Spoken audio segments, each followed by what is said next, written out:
This audio session combines Sadhguru's speeches with binaural beats technology.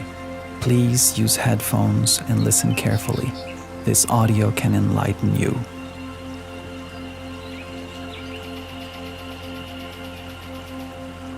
In the nature of life is such… listen, it's okay.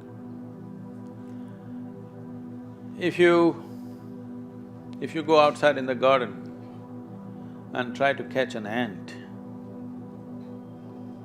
the BHU ant, who is born here, who's grown up here and probably he'll die here, that BHU ant, if you try to catch him, he'll say, okay, to hell with my life, okay, crush me if you want. Is it so? He'll do everything to protect himself. He values his life, isn't it? Very much or no? Tiny little creature that we may not even notice, we may step on him without even seeing him, unfortunately. But he values his life immensely. Does he or no? He's got spark. But you, a human being, at least on this planet, you're the peak of evolution, physiologically at least. Yes? If other behavioral aspects, if we may have questions but physiologically at least, the most evolved creature on the planet. What the most evolved creature on the planet means is, it has the most complex neurological system and it has the highest level of cerebral capability. That means you can think, you can remember, you have memory. You have a very vivid sense of memory and a fantastic sense of imagination. An ant doesn't have such a vivid sense of memory, nor does he have any great imagination. He has some. But he has a presence of mind about the life that he is living. Because the education systems that you're going through right from kindergarten level is such that it is about everything except you. It's about everything else. Somebody is PhD in tourism, somebody is PhD in biotechnology, somebody is PhD in something. Nothing about this. How does this function? There is no attention at all. A human being functions. You know, you have a Kala Bhairava temple here. What this means is, a human being exists in three times. He lives because of the richness of his memory. How rich is your memory determines what you will do and what you will not do right now, isn't it so? So memory is important. The present experience is important, and how vivid is your imagination for tomorrow is very important. Right now the problem is, these things have all gotten mixed up because discipline of faculty has simply not come. Nothing has been taught to our children that there needs to be… discipline means people think English kind of discipline, walking like this like idiots. Discipline of faculty is not there. Because of this, your own mind turns against you. What happened 10 years ago, you still suffer? Hello? What may happen day after tomorrow, you already suffer?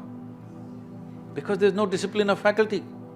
You don't know how to use your memory, you don't know how to use your imagination. Your memory makes you suffer, your imagination makes you suffer, and you think you're suffering your life. You are not suffering your life, you're only suffering the two greatest faculties of being human, vivid sense of memory and a fantastic sense of imagination, isn't it so?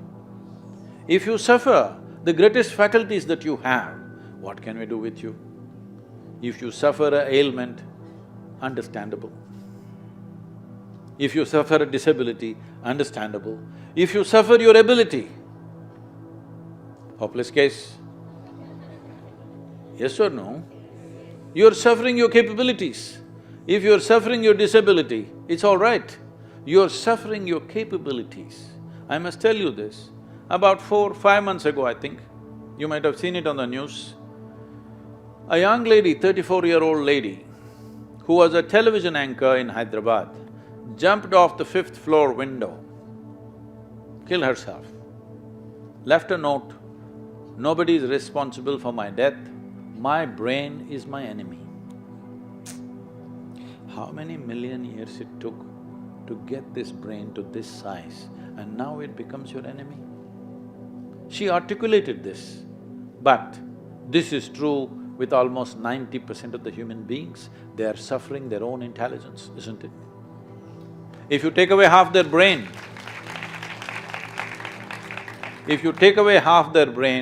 they will be peaceful. Yes. And that is why a whole bunch of idiots are going about saying that the ultimate goal of life is peace of mind. Such people will only rest in peace. Now you, young man, university life, if somebody is not keying you up all the time, it could become too easy, you know. Even I remember, when I went to the university, most of the time we were in the canteen or in the garden. So the easiest part of my life was university. I think… I know nobody's going to like it but I think this university time must be shortened unless somebody is producing something brilliant. They must be chucked out within 3 to 4 years' time, everybody.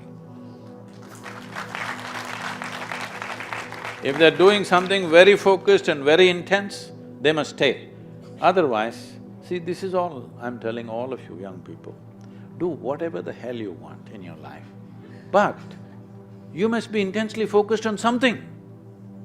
If you're not investing in anything, your life, it will just go waste. Because as I told you in the very beginning, one basic ingredient of your life is time, and this is just going away. Already you're 2 hours closer to your grave since I came here. Yes or no? 2 hours closer to Manikarnika. Yes or no? Yes, you are not immortal, it's just a limited amount of time. Are you a precious life, I'm asking? Is your life precious to you? Yes. Then you must decide where you want to invest this life. If this is precious, if this is worthless, throw it somewhere.